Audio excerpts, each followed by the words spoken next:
පක්ෂය නිසි පරිදි ඉදිරියට ගෙනවිත් අපට නායකත්වය දුන්න ටිල්වින් සිල්වා සහෝදරයා ඔබ අද එක්සත් රාජධානියේ 36 වෙනි ඉල්මා විරු සමරුව ආමන්ත්‍රණය කිරීමට පැමිණලා තියෙනවා. ඒක අපිට ජයග්‍රහණයක්, ඒක අපිට ශක්තියක්. ඒ ශක්තිය ඔබතුමාගෙන් ඔබ සමාජ සහෝදරයාගෙන් ලබා ගැනීම සඳහා මේ වේදිකාවට මම ඔබ සියලු දෙනා ආමන්ත්‍රණය කිරීම සඳහා මා ආරාධනා කරන්න සිටින්නේ අපේ පක්ෂයේ ප්‍රධාන ලේකම් ටිල්වින් සිල්වා සහෝදරයාට.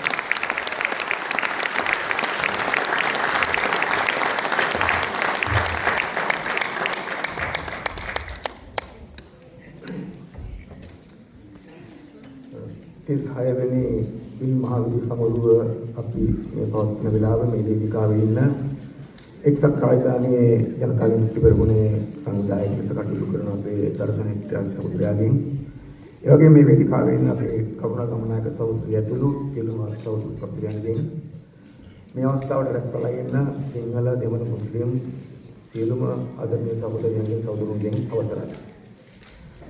පළමුවෙන්ම එක්සත් රාජධානියට ඇවිල්ලා 36 වෙනි ඉල්මා සමරුව සමරන වෙලාවේ ඔබ සියලු දෙනාම ගිහිලා මේ සමරුවේ වටිනාකම පිළිබඳවත් අපේ වගකීම් පිළිබඳවත් කතා බහ කරන අවස්ථාව ලැබුණ ගැන සතුටු වෙනවා.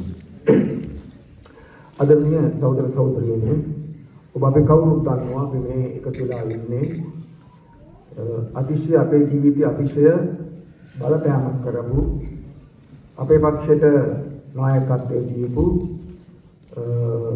අපේ පක්ෂය ගොඩනගලා මේ පක්ෂය ආරක්ෂා කරලා අපිට අලුත් මඟක් හොයාගන්න ආදර්ශය දීලා අපිට අලුත් සමාජයක් නිර්මාණය කරන්න මඟ පෙන්නලා ඒ ගමනේදී ගිය අපේ ආදරණීය සහෝදර සහෝදරයන් සම්මතම සඳහා අපි දන්නවා මීට අවුරුදු 36කට කලින් මේ වගේ මේ මාසයක අපේ පක්ෂ නිර්මාණය කරපු අපේ ගුරුවරයා වෙච්ච රෝහණ විදුලි සහෝදරයා, ඒ වගේම අපේ පක්ෂ කාර්ය ආදරයෙන් ආගත්තු අපේ පක්ෂ හිටපු ප්‍රධාන ලේකම් පොලිස් ගමනායක සහෝදරයා ඇතුළු අපේ දේශපාලන මණ්ඩලයේ මත් ප්‍රමුඛයේ සහ අපේ සියලුම හිතවතුන් දක්වා විශේෂ සහෝදර සහෝදරියන් විශාල ප්‍රමාණයක් අපට අහිමිවෙනවා. දැන් අපි මේ එකතු වෙලා ඉන්නේ ඕන පිළිබඳ කතා බහ කරලා. ඔබ කවුරුත් දන්නවා 1989 ඉල් මාසෙන් පස්සේ ගෙවිච්ච හැම ඉල් මාසෙකම නොවැම්බර් මාසෙකම අපි කොතන හිටියත් කොහොම හරි රැස් වෙලා අපි මේ ඉල් මහ විරු සමරුව පැවැත්වුවා. ඉල් මාසෙදී දුටු අපේ සහෝදරුන්ගෙන් ගන්න පුළුවන් ආදර්ශන ගන්න.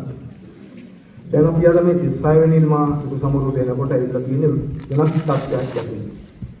ඊට කලින් අපි හැමදාම ඉල් මහ විරු සමරුව පවත්වලා අපි ආදර්ශයන් එකතු කරගත්තේ, අධ්‍යයනය එකතු කරගත්තේ අපේ පක්ෂයේ ගොඩනගලා ඒ පක්ෂයේ බලයට ගේන්න අවශ්‍ය කරන අධ්‍යයනය තමයි එකතු කරගත්තේ. හැබැයි අපි අද වෙනකොට ඒ අපි ගමනේ ජයග්‍රහණයක් ලැබලා තිනවා. අපි දැන් මේ වෙනකොට අපේ රටේ ඔබ අපි හැමදෙනාම එකතු වෙලා අපේ ඉතිහාසයේ පළවෙනි වතාවට පොදු ජනතාව